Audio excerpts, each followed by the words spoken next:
At dawn, when the sky is still half asleep and the air carries the chill of night, a river can feel like more than water. It moves with quiet intention, sliding over stones as if it is traveling somewhere far beyond the reach of human roads. Mist rises like breath from its surface, and the reeds along the bank bend as though they are bowing to something unseen. In moments like this, people who live close to the land will tell you the same truth in different words. Water is not empty. Water is not silent.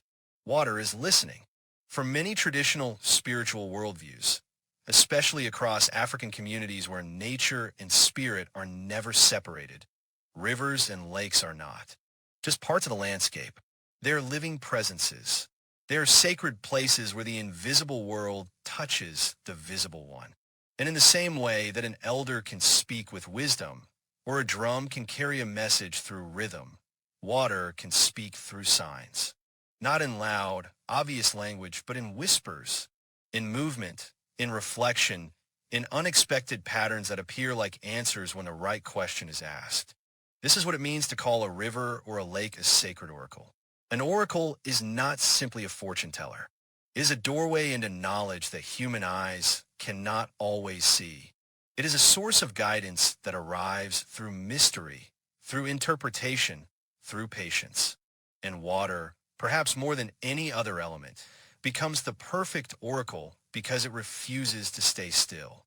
It flows. It changes. It reflects the world, and yet never becomes trapped inside it. A person can stare into a lake and see their own face, but if they look long enough, they may also feel as if the lake is staring back. Across generations, water has carried stories that people do not dare to forget. It has been the path for traders and fishermen, the cradle of crops and cattle, the border between villages, and sometimes the grave for those who never return home. It holds memory in the way that only ancient things can. When elders speak of the spirit of the river, they're not describing a metaphor. They are speaking about a force that has watched human lives rise and fall like seasons. Water becomes sacred because it gives life and because it can also take it away. It is generous, but it is never powerless. That balance between blessing and danger is exactly what makes people respect it, fear it, and seek answers from it. But the wisdom of water is not only found in dramatic myths or grand ceremonies. Sometimes the message is subtle. A current that should be gentle becomes strangely restless. A lake that is usually calm appears heavy and dark for no clear reason. A fisherman hears unusual splashing where there is nothing visible. A traveler feels an unexplainable urge to turn back before crossing. In many sacred traditions, these moments are not dismissed as coincidence. They are treated as signals, as warnings, as invitations, as the first lines of a language that must be understood carefully. To listen to water is to accept that the world is not only made of things we can measure. Modern thinking often teaches people that nature is just matter. Trees are wood, rivers are liquid, stones are lifeless. Yet in spiritual cultures rooted in the land, nature is relationship. A river is not it. A river is someone.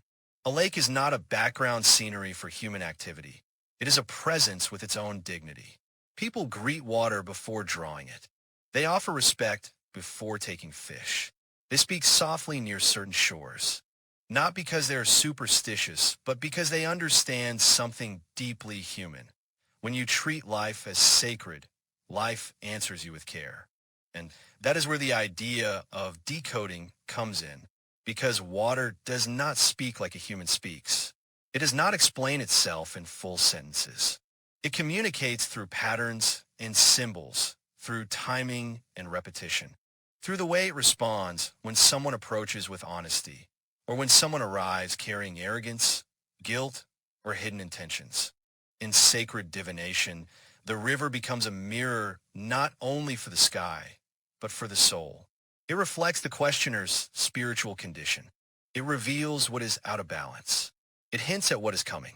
It reminds people of promises they made and forgot.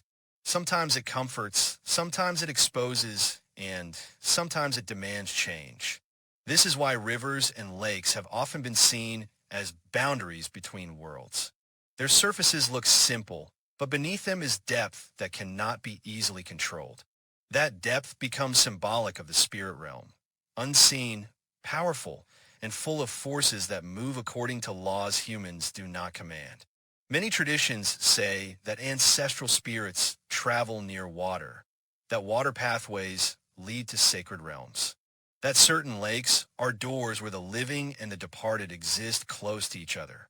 Whether you interpret these beliefs literally or symbolically, their purpose remains the same: to teach humility, to remind humans that they are not the center of the universe, to show that guidance can come from places where science has no vocabulary, but the heart still understands. In this video, we will step closer to the water, not to conquer it, but to listen. We will explore why rivers and lakes are treated as sacred beings, how people read the signs on their surfaces, and what happens when water offers a warning or a blessing. We will enter the world of rituals and taboos, of offerings and quiet prayers, of elders who know how to interpret the movement of currents like a sacred text. And through these stories, we will uncover a powerful truth. When humans forget how to listen to nature, they often lose their connection to wisdom itself. So before we go deeper, imagine this. You're standing at the edge of a river at sunrise. No phone in your hand, no noise behind you, only the sound of water moving, the distant cry of birds, and your own breath becoming slow and steady. You whisper a question, not loudly, but within your spirit, and the river answers, not with words, but with motion. A ripple, a sudden calm, a shift in the wind, a presence you can feel more than you can explain. This is the whisper from the water. And if you learn how to hear it, you may discover that the world has been speaking all along. To understand why rivers and lakes become sacred oracles, we have to begin with the way traditional spiritual communities see the world itself. In many modern societies, nature is treated as scenery or raw material, something external to humans, something to be owned, redirected, sold, or consumed. But in older spiritual systems, especially those rooted in African land-based traditions, nature is not separate from spirit. The earth is not mute. The forest is not merely a collection of trees. And water, moving, deep, and endlessly changing, is not just a resource. Water is relationship. Water is presence. Water is power. When people say a river is sacred, they do not mean it is beautiful. They mean it is inhabited by forces that deserve respect, fear, and careful approach.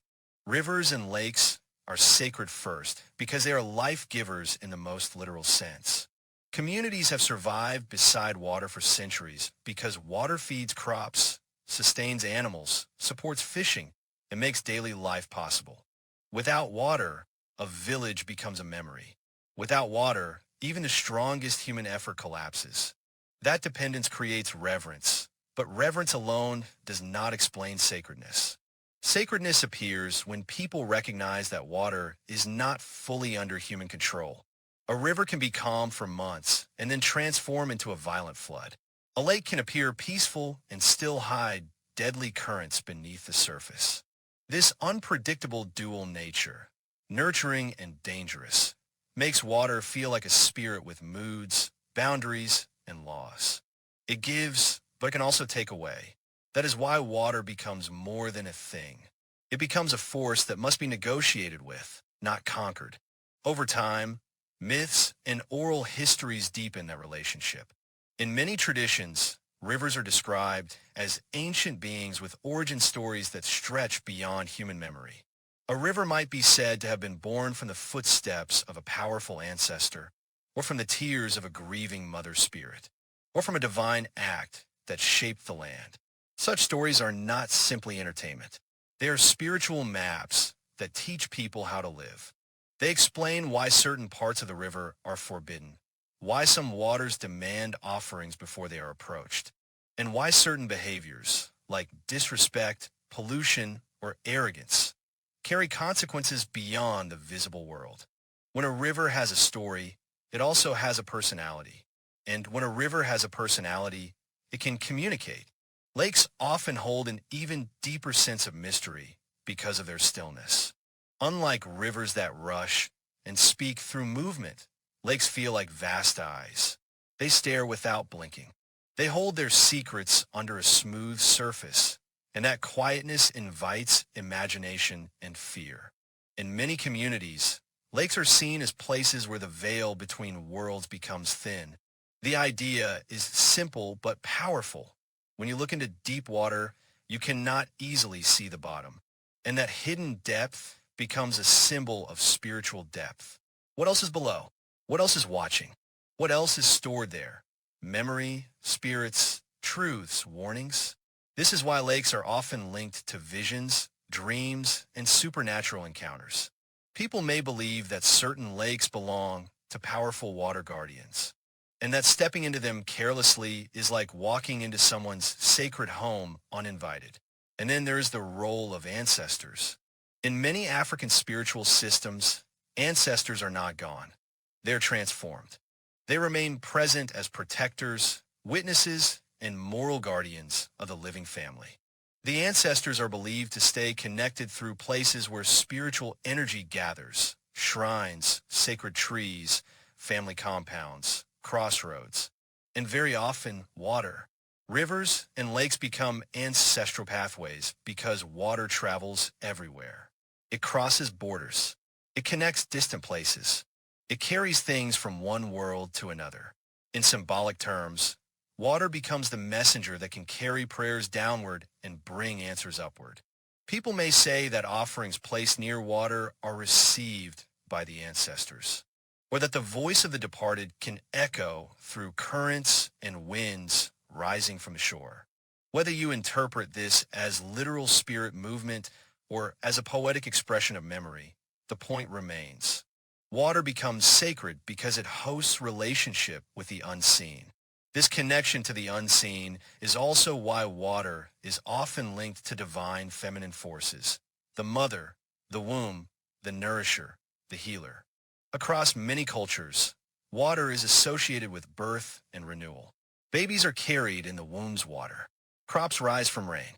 People wash in water to remove dirt, and in spiritual terms, to remove spiritual heaviness. In sacred thinking, cleansing is not only physical, it is moral, it is emotional, it is energetic. Water can rinse away grief, jealousy, fear, and guilt, but only if a person approaches it correctly. This is why some rituals require bathing in a river before marriage, before initiation, before healing ceremonies, or after a period of bad luck.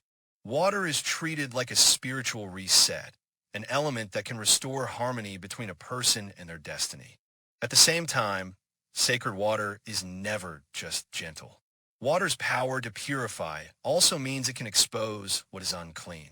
It can reveal lies. It can punish betrayal. In stories passed down across generations, people who break sacred vows may be warned through strange water signs: storms that rise too quickly, waves that crash without wind, fish that vanish from a once abundant river, or repeated accidents near the same shore. These stories often carry moral lessons. Do not steal from the community. Do not harm the innocent. Do not disrespect what feeds you. Do not treat sacred things as toys. Water becomes sacred not because it is magical, but because it represents balance. It reminds human beings that actions have consequences, and that those consequences can echo beyond what the eyes can see. Another reason rivers and lakes become sacred is because they're natural boundaries. They separate territories, mark the edges of forests, divide villages, and create places where people pause before crossing. A boundary is always spiritual in traditional thought because it is a moment of transition. In many beliefs, transitions are dangerous because spirits gather at crossings. That is why crossroads and river crossings often appear in spiritual stories. When someone crosses water, they're leaving one space and entering another, and that shift invites unseen attention. Some traditions say a person should not whistle at a river at night, should not speak arrogantly by the bank, should not laugh loudly near certain waters, because those acts disturb the guardians of the boundary. Again, the lesson is humility. Water is not a human street. It is a sacred line that must be respected. And respect is not just spiritual, it is practical. Sacredness often protects nature. When people believe that a river has a guardian spirit, they are less likely to pollute it. When a lake is believed to be the home of powerful forces, people hesitate before taking too much fish or cutting trees near its shore or throwing waste into it. In that way, sacred belief becomes ecological wisdom. It creates rules that keep the community alive. Even taboos, often misunderstood by outsiders, serve as cultural systems of conservation. Certain days may be forbidden for fishing, giving the river time to renew itself. Certain areas may be off-limits, protecting breeding grounds. Certain rituals may be required before taking water, reminding people that nothing is truly free and that gratitude is part of survival. So when we ask why rivers and lakes are sacred, the answer is not one single reason. It is layers of meaning stacked on top of each other like waves. Water is sacred because it gives life and because it can take life. It is sacred because it is mysterious and deep, because it holds stories and memories, because it connects people to ancestors and invisible forces. It is sacred because it cleanses and because it judges. It is sacred because it marks boundaries between worlds and because it teaches humility to anyone who approaches it. And once a community believes that water is living, the next step becomes natural. If water is alive, then water can speak. If water can speak, then water can guide. And if water can guide, then rivers and lakes become oracles, sacred voices waiting to be heard by those who know how to listen. If rivers and lakes are sacred, then the next question is simple but profound. How do they speak? How can something without a human mouth, without a human tongue, deliver answers that people trust with their lives? In traditional spiritual thinking, water does not speak through ordinary language. It speaks through patterns. It speaks through timing. It speaks through the way it behaves when a person approaches with a question, a fear, a request, or a secret buried deep in the heart. And because water is always moving, always reflecting, always responding to wind and earth and unseen currents, it becomes one of the richest languages in nature. The oracle of water is not a sentence. It is a sign, not a command, a message that must be interpreted with patience and spiritual sensitivity. One of the first ways water speaks is through movement that feels out of place. A river that normally runs quietly may suddenly ripple as if something just brushed the surface, even though no fish jumps and no wind blows. A lake that is usually still may begin to tremble with small circles spreading outward, as though the water itself has been disturbed by an invisible finger. For some people, these movements are not random. They are responses. A person may arrive at the shore carrying a question, and the water answers not by revealing a clear object, but by shifting its mood. Traditional diviners often describe this as the water accepting the conversation. It is as if the lake recognizes the visitor, like an elder lifting their eyes to signal that they are ready to listen. Another way water communicates is through sudden calmness. Most people think of signs as dramatic. Storms, waves, loud splashes. But in sacred water reading, silence can be louder than noise. When a person asks a serious question and the river becomes unusually smooth, like polished glass, that stillness can be interpreted as a sign of deep attention. It may mean the question has reached the right place. It may mean the spirits are present. Or it may mean the water is holding something back, refusing to answer because the person has approached incorrectly with pride, impatience, or hidden motives. In many traditions, water does not offer guidance like a servant. It offers guidance like a judge. It answers only when respect is shown, and even then, the answer may arrive slowly, wrapped in mystery. Changes in the water's appearance are also part of the oracle's language. Sometimes water turns cloudy without a visible cause. Sometimes it carries a strange foam that circles in one place like a warning sign drawn in white. Sometimes it darkens in a way that feels heavier than ordinary shadow. These changes are often read as messages about energy, about purity, danger, conflict, spiritual contamination, or approaching hardship. In sacred symbolism, clear water is not just clean, it is honest, it is open, it is balanced. Cloudy water is not just dirty. It may reflect confusion, betrayal, spiritual disorder, or the presence of something hidden. People who live with these beliefs learn to watch water like a storyteller watches a face. A slight change can carry meaning. The behavior of animals around water becomes another kind of sacred alphabet.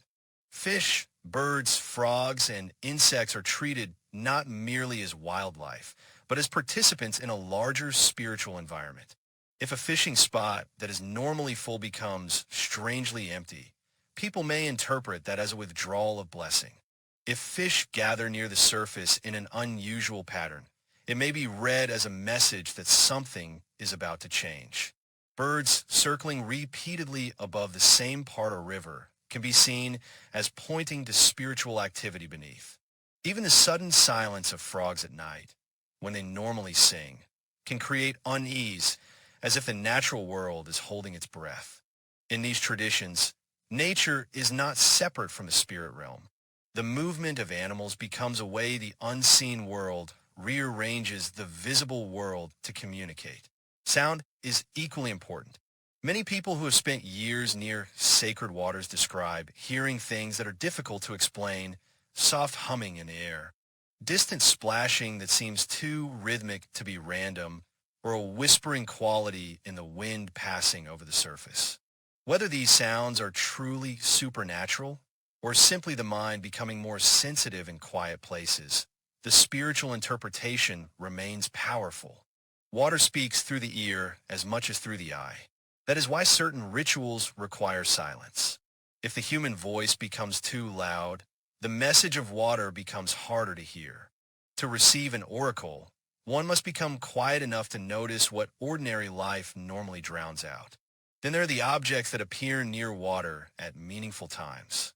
A leaf drifting against the current, a cluster of reeds bending in an unnatural direction, a feather resting where it should not be, or a broken branch floating slowly toward the shore. In modern logic, these things might be dismissed as coincidence. But in sacred water reading, timing matters. If the sign appears immediately after a question is asked, it becomes part of the answer. It becomes like a symbol offered by the water itself, an image chosen from nature's vocabulary. A leaf may represent a person who has become spiritually light, easily carried by outside influences. A branch might symbolize family lineage, the root system of ancestors, or the strength of a household. A feather could suggest a spirit presence, a warning to be gentle, or a reminder that unseen forces can travel silently. The meaning depends on context, and context is everything. Dreams are another bridge between humans and sacred waters. Many traditions believe that water does not only speak at the riverbank, it also speaks in the sleeping mind. People dream of crossing rivers, sinking into lakes, drinking clear water, or being pulled under the surface. These dreams are rarely treated as meaningless. They can be interpreted as messages from ancestors, warnings of spiritual danger, or invitations to purification. A dream of drowning might not predict physical death, but could symbolize overwhelming emotional pressure, hidden guilt, or a life path that is becoming too heavy. A dream of drinking clean water could signal healing, renewal, or spiritual acceptance. A dream of a river blocking the road might represent a boundary the person is not ready to cross. In this way, the water oracle extends beyond the physical world. It follows the person home. It continues the conversation in symbols when the mind is open and defenses are lowered. Yet perhaps the most fascinating part of water divination is that the oracle often responds to intention. In sacred belief, it is not enough to stand at the shore and wait for a sign, like a tourist waiting for a photograph. The water responds to the inner state of the person approaching it. If someone comes with a sincere heart, the signs may become clearer, gentle ripples, a feeling of peace, a sense of being welcomed. But if someone comes with arrogance, mockery, or hidden wrongdoing, the water may feel cold, heavy, restless. A person might suddenly feel anxious for no reason, or hear their own heartbeat loud in their ears, or feel that the place does not want them there. In many traditions, this is not imagination. It is spiritual diagnosis. The water is reflecting the person's condition back at them like a mirror that cannot lie. This is why elders and diviners often caution people. Do not demand answers from water. Do not treat it like entertainment. Because when water functions as a sacred oracle, it carries moral weight. Its messages are not only about predicting events, they're about restoring balance. Water may reveal that a family is suffering not because of bad luck, but because of an unresolved wrong. It may signal that someone is approaching danger because they ignored a warning. It may show that the community is being drained by jealousy, betrayal, broken promises, or disrespect toward the land. In these moments, water becomes a spiritual judge, calling people back to harmony. And the truth is, water's language is not meant to be easy. If every sign were obvious, there would be no need for wisdom. Sacred oracles speak in codes because codes require humility. They require learning. They require listening beyond the surface. That is why the same river can hold different meanings for different people. A wave might be a warning to one person and a blessing to another. The oracle is not a simple machine that produces one answer for everyone. It is a living conversation between human life and spiritual reality, shaped by history, intention, and the unseen forces believed to dwell within the water's depth. So when we say water whispers, we are not speaking in poetry alone. We are describing a worldview where nature becomes a messenger, and where the ripples on a river's skin are treated like sacred writing. A person who learns to read that writing does not only gain information about the future, they gain insight into themselves. They learn where they are clean and where they are polluted, where they are aligned and where they are drifting off course. And as the current keeps moving, one message becomes clear above all others. The water is always speaking. The real question is whether the human heart has become quiet enough to understand. When people believe that rivers and lakes can speak, they also believe something equally important. Not everyone can understand a message.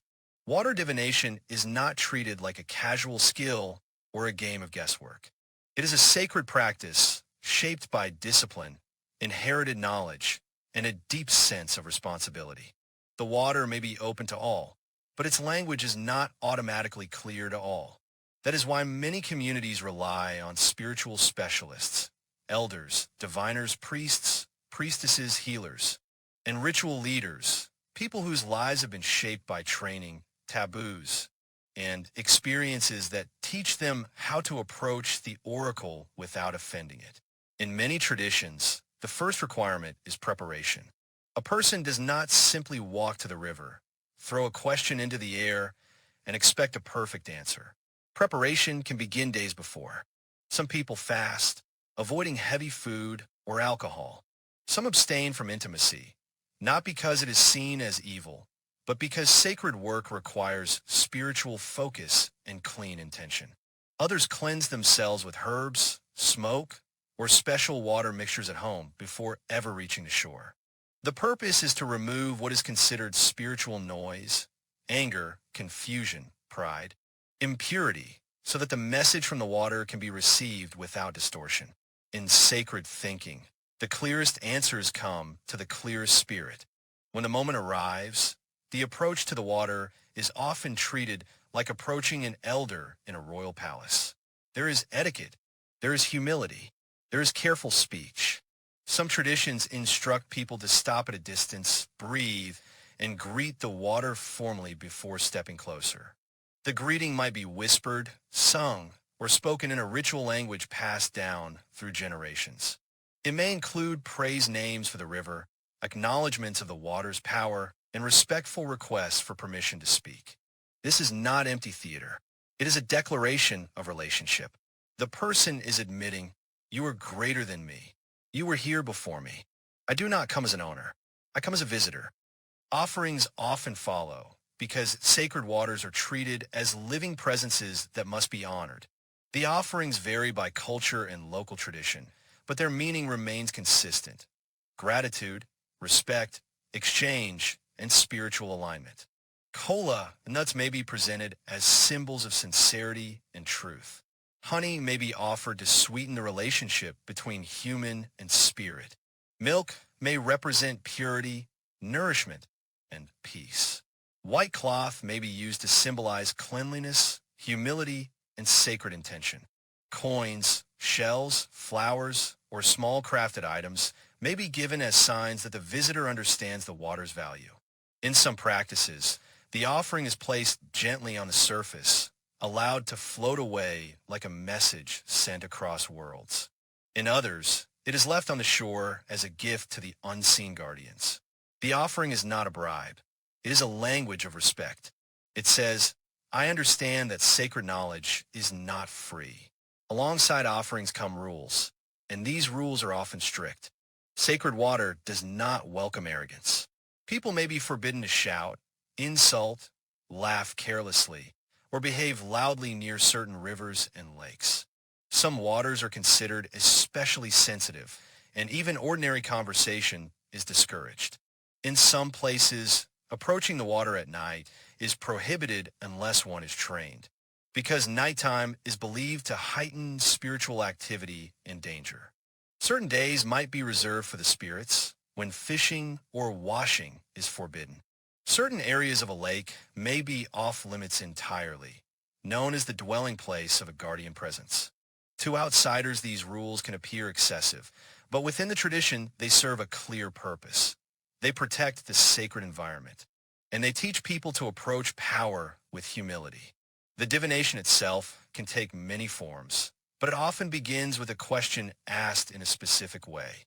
Questions are not thrown out carelessly like casual wishes.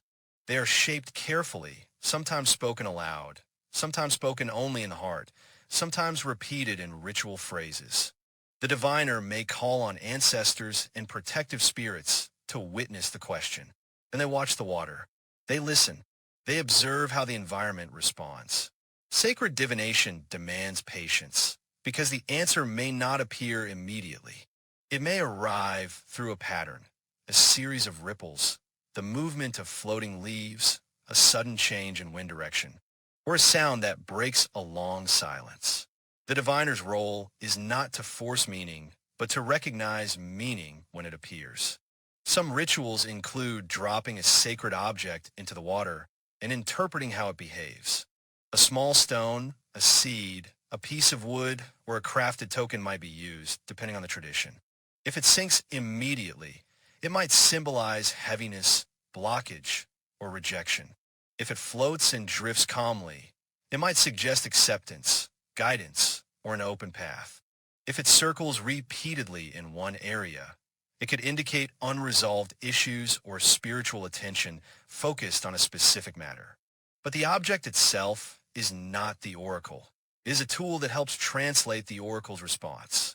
The real communication is believed to come from the spirit of the water, which uses the tool as a way to speak clearly. In some communities, water divination is connected to trance states or spiritual possession. This does not happen casually, and it is not treated as entertainment. A trained priestess or ritual leader may enter a focused state through chanting, drumming, and controlled breathing, allowing the spirit of the water, or a spirit associated with it, to ride them, speak through them, or guide their actions. In these moments, the individual becomes a vessel, and the message may be delivered through words, gestures, or symbolic actions performed near the water. Such experiences are often surrounded by strict protections, assistance, sacred boundaries, and cleansing afterward. The community understands that spiritual contact is powerful, and power must be handled carefully. After the message is received, interpretation becomes the next sacred step. This is where elders and diviners are most valuable, because symbols can be misunderstood. A wave might be a warning, but it might also be a cleansing sign. A calm lake might be peaceful, but it might also be withholding. The diviner considers not only the sign, but the context, who is asking, what they have done recently, what tensions exist in their family, what dreams have been reported, what taboos may have been broken. The oracle is rarely about one person alone. In traditional worldview, individual destiny is woven into family destiny, and family destiny is woven into the community. That is why the diviner may speak not only about the question asked, but about hidden roots beneath it, broken relationships, unresolved debts, neglected ancestors, jealousy in the household, or disrespect towards sacred practices. What follows is often a prescription, not just a prediction. Water oracles do not always say, "This will happen." More often they say, "This is what must be corrected." The diviner may recommend a cleansing ritual, a reconciliation between relatives, a return of stolen property, an offering to ancestors, or a period of silence and prayer. Sometimes the instruction is moral. Tell the truth, stop harming someone, restore peace in the home. Sometimes the instruction is protective. Avoid a journey, postpone a marriage, do not fish in a certain spot for a time. In this way, sacred water divination becomes less about curiosity and more about restoration. It is a system designed to bring balance back into human life before imbalance becomes disaster. And when the ritual is complete, closure matters. Many traditions require giving thanks to the water, speaking a final blessing, and leaving without turning the act into performance. Some people walk away without looking back, out of respect, as if leaving a sacred audience. Others wash their hands, sprinkle water gently on their forehead, or cleanse again with herbs to ensure they do not carry spiritual heaviness home. The idea is that contact with sacred forces must be sealed properly. If you open a door to the unseen, you must close it respectfully. In the end, the rituals of water divination reveal something deeper than signs and symbols. They reveal a worldview where knowledge is sacred and where nature is not passive. They teach that answers are not taken by force. They are received through humility. They teach that spiritual power is not a toy. It is a responsibility. And perhaps most importantly, they teach that human beings do not stand above the world. They stand inside it, dependent on the same water they seek guidance from. When someone kneels by a river to ask for truth, they are not just asking the future to reveal itself. They are acknowledging that life is woven with forces beyond human control, and that wisdom begins the moment we approach those forces with respect. When the water finally answers, it rarely does so in a way that feels ordinary. In sacred traditions, the message of a river or a lake is not simply information. It is a turning point. It is the moment a community realizes that the invisible world has spoken through the visible one, and that ignoring the signs would be like ignoring the voice of an elder who has seen the consequences of human mistakes for generations. Water can warn, it can bless, and sometimes it does both at the same time, because the greatest blessings are often hidden inside a warning that arrives early enough to change a person's path. Many stories begin with a warning because warnings are the most dramatic way water proves its sacred authority. A fisherman may approach his usual spot and feel a strange heaviness in the air, as if the river is holding its breath. He may throw his net and catch nothing, even though the river was abundant the day before. He may see a swirl that forms repeatedly near the shore, like a finger pointing to a danger he cannot see. In the logic of sacred water, this is not bad luck. It is a message. Do not proceed. Go home. Delay the journey. Change your decision. In some communities, people remember past tragedies where someone ignored such signs, crossing a river in arrogance, traveling by canoe despite repeated warnings, or mocking sacred taboos, and the result was an accident that felt too meaningful to be random. The water's warning becomes both prophecy and protection. It is the oracle's way of saying, you are still alive because you were given a chance to listen. Sometimes the warning is not about physical danger, but about social and spiritual disaster. A lake may be calm on the surface, but people begin to have unsettling dreams after passing it. A child might fall sick repeatedly without medical explanation, and elders suspect an imbalance in the family's spiritual life. A diviner consults the water, and the signs point to hidden conflict, a broken oath, a dishonest inheritance, a betrayal between relatives, an offense against the ancestors, or a disrespect toward the land itself. In this way, water becomes like a sacred courtroom. It does not accuse with anger. It reveals with clarity. It brings secrets into the open. It forces people to confront what they would rather hide, because in sacred ethics, what is hidden does not disappear. It grows. Water warnings often push families toward confession, reconciliation, and repair before the spiritual damage becomes permanent. Yet water is not only a judge, it is also a healer, and healing is one of its most beloved gifts. In many traditions, cleansing rituals by rivers and lakes are performed when someone feels spiritually heavy, after grief, after conflict, after long periods of misfortune, or after coming close to death. People may wash their hands and face, bathe their bodies, or sprinkle sacred water mixed with herbs on their skin. The physical act of washing becomes a spiritual act of release. As water carries dirt away, it is believed to carry away bad energy, jealousy from enemies, fear lodged in the heart, and the lingering shadows of trauma. Even the sound of water moving can soothe the mind, and that soothing itself becomes a form of medicine. In sacred terms, water heals not by pretending pain is not there, but by making space for it to move through and leave. Blessings from water can also come as opportunities and open doors. A person might seek guidance about marriage, work, travel, or a family decision. The water may answer with signs interpreted as acceptance, clear ripples, peaceful silence, friendly winds, abundant fish returning, or a sense of warmth and welcome near the shore. Elders may say, the water has agreed. That agreement is not simply permission, it is spiritual alignment. It means the path ahead is not blocked by unseen conflict. It means the person is moving in harmony with the forces that protect their destiny.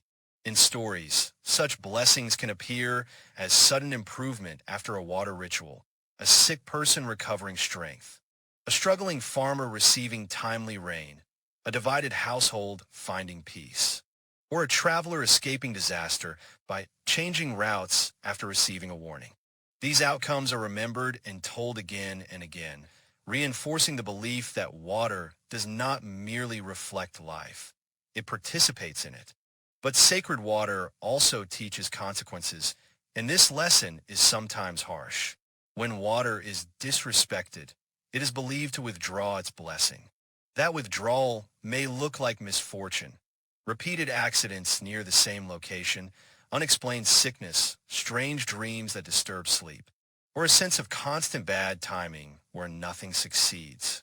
Communities may interpret this not as random cruelty, but as correction. Water is sacred because it protects balance. When humans break the balance, polluting rivers, mocking taboos, stealing from the community, committing injustice, water becomes the mirror that reflects that disorder back into human life. In some oral histories, the harshest punishments are tied to arrogance. Someone who treats the river like a toy, who boasts loudly at the shore, who takes without gratitude, who ignores elders and believes power belongs only to humans. In these stories, the water's response becomes a warning for everyone else. Humility is not weakness. Humility is survival. What makes these beliefs even more powerful is how naturally they connect to modern realities. Even if someone does not share the spiritual worldview fully, it is impossible to deny that rivers and lakes still judge human behavior in a very real way. When water is polluted, people get sick. When lakes are overfished, hunger spreads. When rivers are disrespected, floods destroy homes and livelihoods.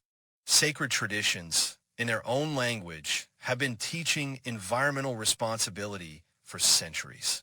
They may say the water spirit is angry, while modern science says the ecosystem is collapsing But both statements point toward the same truth. When humans treat water as worthless, water becomes dangerous, not because it seeks revenge like a human, but because life itself depends on balance. And perhaps that is the deepest meaning behind Whispers from the Water. The oracle is not only about predicting tomorrow. It is about restoring the right relationship between human beings and the world that sustains them. Sacred water reminds people that they are not separate from nature. Every drop we drink becomes part of us. Every river we pollute becomes a wound inside our own future.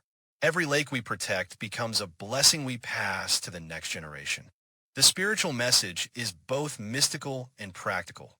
Respect what gives you life, or you will suffer the consequences of your own forgetting. As we come to the end of this journey, imagine again the river at sunrise. It flows as it has always flowed, long before any of us were born and long after we are gone. It does not chase human attention, yet it continues to speak. Through ripples and silence, through storms and calm, through abundance and emptiness, it carries the same teaching. Listen closely. Move carefully. Walk with humility. Keep your spirit clean. Honor what is sacred, because the world is alive and it responds to how we treat it. So the next time you stand near a river or a lake, do not rush. Do not speak too loudly. Do not treat the water as a background decoration in your life story. Pause, even if only for a moment, and let yourself feel what so many generations have felt before you, that there's a presence here, that something ancient is watching, that wisdom can travel through wind, through reflection, through sound, through the smallest movement on a surface that looks ordinary. The water may not speak in words, but it does not need to. Its message has always been clear to those who are willing to hear it. Life is sacred, and so is the path that sustains it.